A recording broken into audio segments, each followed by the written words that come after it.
이러한 움직임에 뒤처질 경우 향후 협상 포지션이 약해질 수밖에 없거든.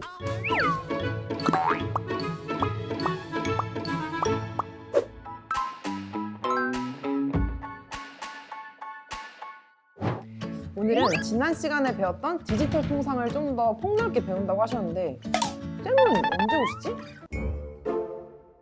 오키나 안녕. 안녕하세요 쌤. 내가 따로 오늘 주제에 대해 얘기해줬는데 전달 받았니? 그럼요. 오늘 미국, 중국, EU의 디지털 통상 맞죠? 맞아. 정확히는 미, 중, EU 디지털 통상 삼국지 및 우리나라 현황이야. 자, 지난 시간에 디지털 통상 개념에 대해 말했었는데 기억이 나니? 당연하죠. 디지털 통상. 오프라인으로 사고 팔던 상품을 온라인 쇼핑몰을 통해 거래하는 전자상거래를 시작으로 영화나 음원 스트리밍 등 디지털 서비스들도 거래하도록 한 거잖아요. 맞아. 거기에 덧붙여주자면 거기서 영역이 더 확대되어서 데이터 국경 간 이동까지가 디지털 통상이야. 쉽게 말해 디지털 통상이란 디지털 기술 또는 전자적 수단을 위한 상품이나 서비스, 데이터 등의 교육이라고 해. 그리고 이와 관련된 경제 주체 간 초국경적 활동 전반을 의미하지.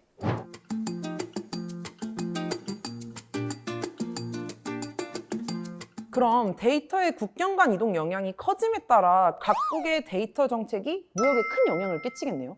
정확해. 그럼 이런 글로벌 디지털 통상 규범의 영향력을 행사할 수 있는 실질적 국가들은 어디 있을까요? 우리나라도 디지털 강국인 만큼 포함되어 있겠죠? 아쉽지만 우리나라는 내수 시장이 작아 영향력이 제한적이야. 실질적으로 영향력을 행사할 수 있는 건 미국, 중국, EU가 있지. 왜 이 세 나라가 디지털 통상 규범에 영향력을 행사할 수 있는지 설명해 줄게.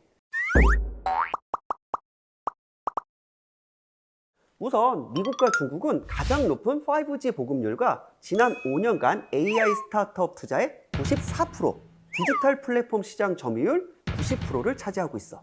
특히 두 나라의 플랫폼 기업들은 데이터 비교 우위를 보유하고 있고 글로벌 데이터 가치 사슬의 모든 단계에 대한 투자를 계속해서 늘리고 있는 중이지. 데이터 가치 사슬의 모든 단계요? 조금 어려운 것 같은데 이 부분 한 번만 다시 짚어주세요. 그럼 표를 통해 쉽게 설명해 줄게. 화면 한번 봐줄래? 데이터 수집, 전송, 저장, 그리고 처리 사용의 단계를 데이터 가치 사슬이라고 하는군요. EU의 경우 두 나라에 비해 소수의 디지털 기업이 있어서 다소 보수적으로 접근하고 있긴 하지만 글로벌 규제 표준을 선도하기 때문에 디지털 규범 통상에 영향력을 줄 수 있다고 봐. 완전 빠르게 이해됐어요. 그러면 쌤, 미국, 중국, EU는 디지털 통상 규범이 다 다른가요? 세 나라의 디지털 통상에 대한 접근 방식은 각기 달라. 미국, 중국, EU 모두 시장 지배력을 강화하기 위해서 교역 상대국의 자국의 디지털 경제 정책을 수용하도록 요구하고 있지. 미국은 시장에 위한 데이터 통제, 중국은 정부에 위한 데이터 통제, EU는 기본권과 가치에 기반한 개인에 위한 데이터 통제를 지향하고 있어. 제일 먼저 살펴볼 국가는 미국이야. 미국의 디지털 기업이 혁신과 선점 효과를 통해 시장 우위를 유지할 수 있도록 시장 주도의 디지털 경제 정책을 추진하고 있어. 미국 기업들이 글로벌 디지털 시장 우위를 유지하는 과정을 알려줄게. 미국 디지털 기업들은 빅데이터 기반의 제품과 서비스를 개발해 성공적으로 글로벌 시장에 진출하고 있어. 화면을 보면 그렇게 진출한 기업들을 전 세계 사용자들이 디지털 플랫폼으로서 사용을 하게 되면 그 사용자 데이터가 미국으로 유입될 거고 데이터 가공을 통해 미국 기업은 부가가치를 창출하게 돼. 그리고 수집하는 데이터가 많으면 많아질수록 양질의 데이터 제품과 서비스가 출시될 가능성이 커지니까 미국의 글로벌 시장 점유율은 확대되겠지? 데이터 국외 이전과 관련해서는 어떤 편인가요? 미국은 자국 기업의 시장 우위를 고려해서 디지털과 데이터 보호주의에 반대해 왔어.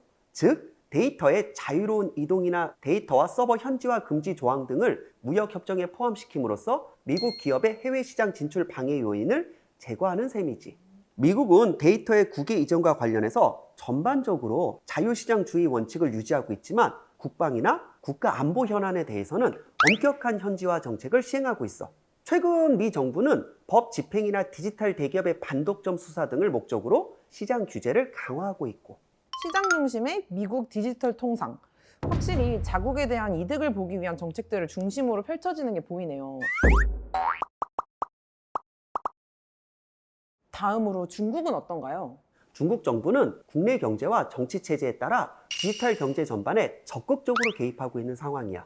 데이터의 국내외 이전을 엄격하게 규제하고 있고, 좀 더 자세히 말하자면 중국 정부는 개인정보에 대한 규제 내용을 종합한 개인정보보호법을 작년 11월에 시행했어. 그리고 이미 시행 중인 네트워크 안전법, 데이터 안전법과 함께 중국의 데이터 3법을 구성했지.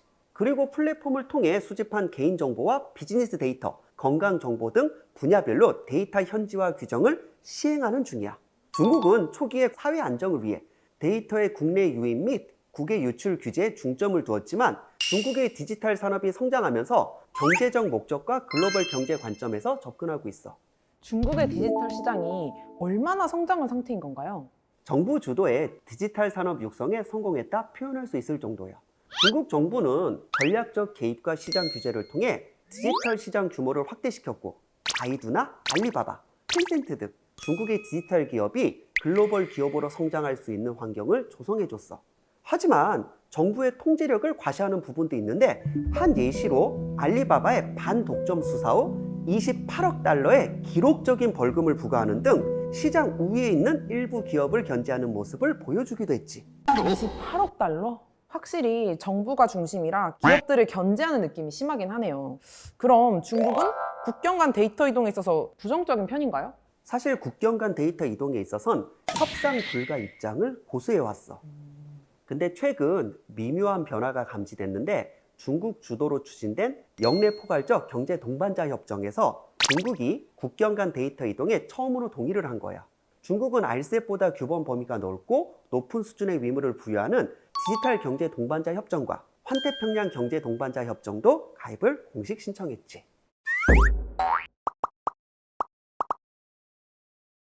중국도 하나씩 오픈할 준비를 하고 있다고 봐도 무방하겠네요. 그럼 마지막으로 이유는 어떤가요? 이유는 특히 GDPR이라는 일반 개인 정보 보호 규정의 역외 적용 효과를 통해 글로벌 규제 표준을 선도하고 있어. 하지만 유럽은 디지털 대기업이 없어 디지털 산업에서 우위를 점하고 있는 미국과 중국 기업의 기술에 대한 의존도가 높은 편이야. 이로 인해 개인의 사생활 보호를 위한 EU의 역량 부족과 해외 기술의 안보 위험에 대한 우려가 있었고, EU는 최근 디지털 주권을 강조하며 역내에서 디지털 제품과 데이터가 자유롭게 이동할 수 있는 단일 디지털 시장을 구축하는 등 역내 디지털 통합을 추진 중에 있어.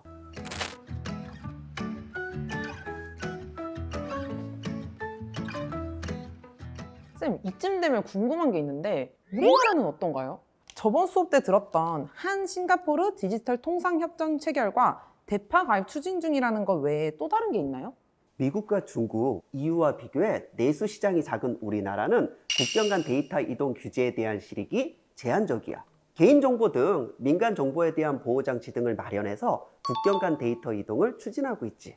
그리고 WTO에서의 다자간 디지털 통상 협상이 큰 진전이 없는 상황이라 양자 및 복수국 간 무역협정을 통해 디지털 통상 규범을 단계적으로 도입할 계획으로 알고 있어.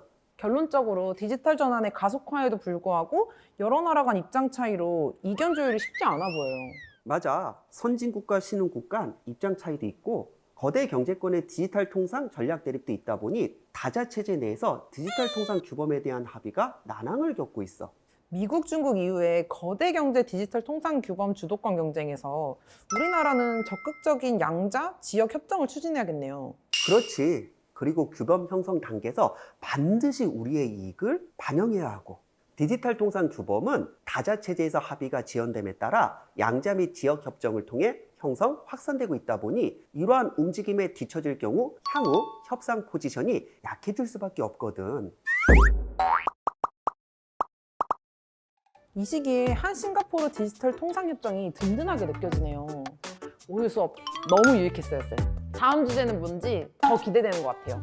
쌤이 신경 써서 준비해 볼게. 오늘도 고생했어, 오키나. 네, 쌤도 수고 많으셨습니다. 안녕.